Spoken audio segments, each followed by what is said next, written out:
Alright, so boom, turn me up, don't turn me down. We back at it with another video today. We got hockey psychology. Olympic hockey could be a huge mess. Let's go ahead and check it out, man. Link in the description to the original video down below. We're gonna see best on best hockey at the Olympics. Last year we got just a taste of the quality and excitement of the game with the Four Nations tournament, and we saw the craziest 9 seconds arguably in hockey history. 3 fights in the span of that time. The tension. This is where CutOffNate was born in the hockey world. The Four Nations. One of the most anticipated and wild finishes we've ever seen for best on best hockey. Now, I feel like it was just yesterday. 2026. Whoa. Hold on. We got Kachuk, okay. Got Austin Matthews. Okay.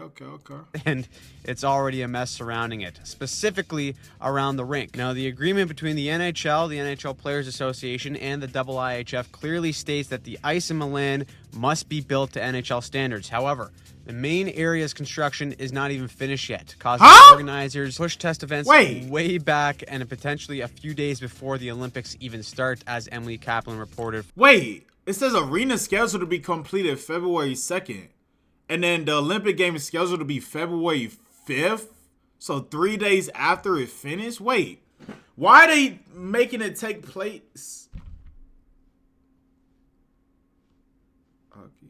Clearly states that the ice in Milan must be built to NHL standards. However, taking place in the main area's construction is not even finished yet, causing the organizers to push test events way back and potentially. Can't they just find? Wait, why does it have to be that arena? Why can't it just be like another arena? But I mean, it's gonna be complete in time, but. Actually, a few days before the Olympics. They barely made the cut. Reported for ESPN. Like, that is no bueno, and it gets even worse. It was reported that the IIHF approved a 196.85 foot by an 85.3 foot of sheet of ice in Milan, which is more than 3 feet shorter than the NHL standard 200 foot by 85 foot dimensions. So basically, the rink is going to be slightly wider and 3 feet shorter. Now, before you go sending Gary hate mail, the NHL has no control over the construction of the rink in the outskirts of Milan. Now, this stuff does happen. Nashville Predators and the Pittsburgh Penguins play games at Avicii Arena in Stockholm, Sweden just last month for the Global Series in a rink that was also slightly off from NHL dimensions. It was actually the exact same dimensions as we're going to see on the Olympic ice come February. Now, the NHL... So with it being slightly off, does it like mess up like the players like game in a way, or do they like, you know what I'm saying, like they still be playing the way that they play? Actually the exact same dimensions as we're going to see on the Olympic ice come February. Now, the NHL solution for that was to slightly shrink the space in the neutral zone rather than removing space from the ozone. Now, if you're curious... But do they have to adjust? Because, I mean, it's going to be, you know what I'm saying? Come February. Now, the NHL solution for that was to slightly shrink the space in the neutral zone rather than removing space from the ozone. Now, if you're curious as to when the NHL learned about all this, it was last week. Yeah, no big deal or anything. Of course, the IIHF are assuring that, quote, the differences are insignificant and it should not impact either the safety or quality of the gameplay. Okay, all right. So answer my question. All right, okay.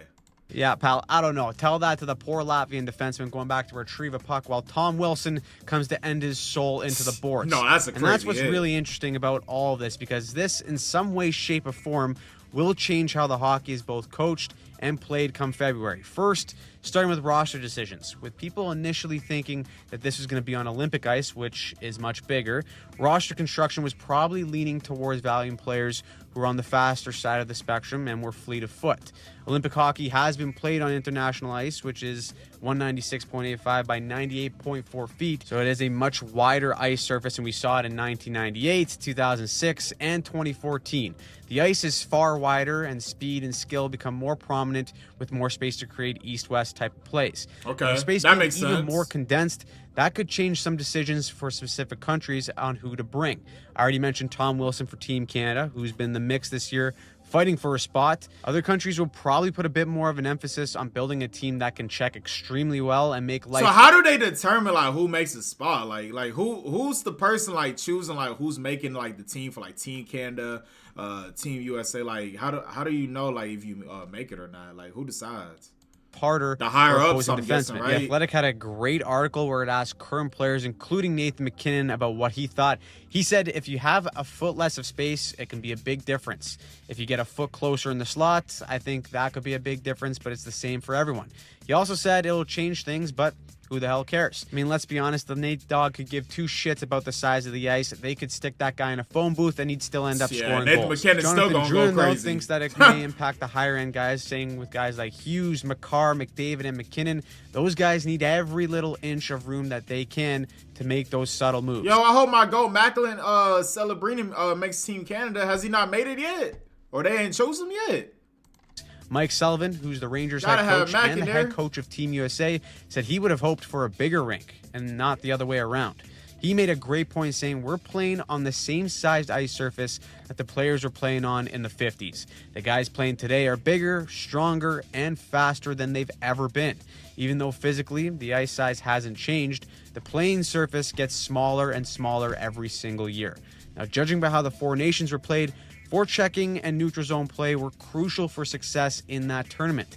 When we broke down those games last year, we saw firsthand in the Canada versus US games. Both teams ran a 1-2-2 in the neutral zone, and there were very rarely pucks carried through that area of the ice with possession.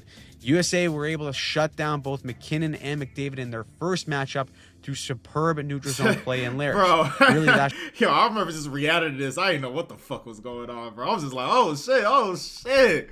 So it's gonna be obviously more better for me this time around. Now I actually know, like, you know, I know like the basis of like hockey and all that. But yo, back then, like last year, I didn't know what the hell was going on, bro. it's just a modern game, That and shit with crazy. best on best, it is amplified. But that all took place on an NHL-sized ice surface. So now more than ever before, I might just cringe if I breakouts in look at place the of neutral zone reaction. will be even more difficult No to lie. execute with a subtraction of 3 feet in length. This also changes things for zone entries, breakouts, and retrievals. Mike Sullivan, as he said, wanted a bigger ice surface, but we saw on the NHL ice how he wanted Team USA to play in these tightly contested games. With teams like Canada shutting down the neutral zone as well as anybody, USA didn't bother going east to west against them. Instead, they opted to frequently go north with rimmed pucks to avoid any offensive blue line turnovers, being first to possession on the far side, and then having a strong F2 or F3 to provide support and get off the wall. This kept their game very low risk to avoid Canada getting any chances to attack on the transition,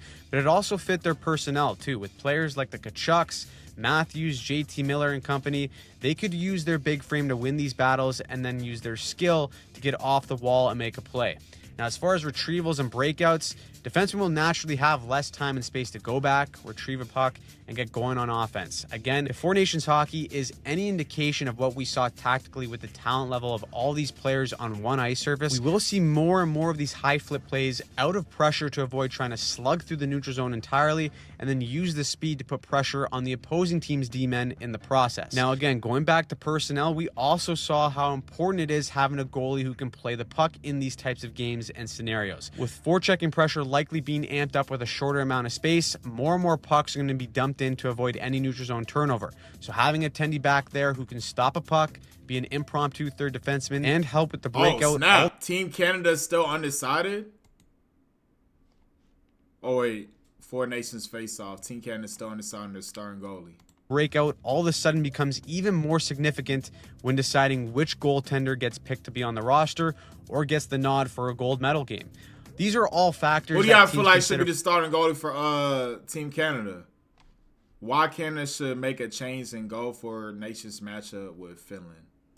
When deciding which goaltender gets picked to be on the roster or gets the nod for a gold medal game.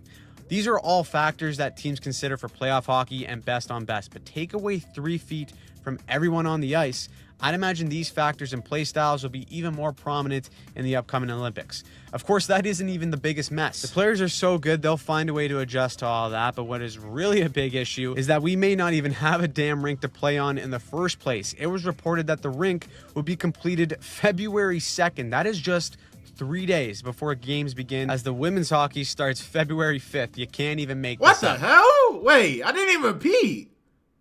The women's hockey? Wait, should we check that out? Wait, comment down below women hockey if we should react to the women hockey. I mean, obviously, I ain't going to know who the hell is playing on the ice, but I mean, I feel like, I ain't gonna lie, I still feel like that might be good content for us, though. I don't know. Y'all let me know though. If it's not good, then we gonna react to it. And as the women's hockey Or starts, if anything, we'll probably just look at like clips on like stream. Make sure y'all follow me on CutOffNate. If anything, we'll look at clips if the whole game's not good. February 5th, you can't even make this up. They may well be playing in a 6, damn 7? swimming pool or with Connor divots on McDavid the takes ice the if ice things and don't Millen. go according to plan. Now, NHL's Wait, deputy what the hell? swimming pool or with divots on the ice. Yo, what the fuck is this shit? Yo, what the hell? If things don't go according to plan. Now, NHL's Deputy Commissioner Bill Daly said that if the players feel unsafe to play, then they're not going. Simple as that. I'm sure that Wait, what? Wait.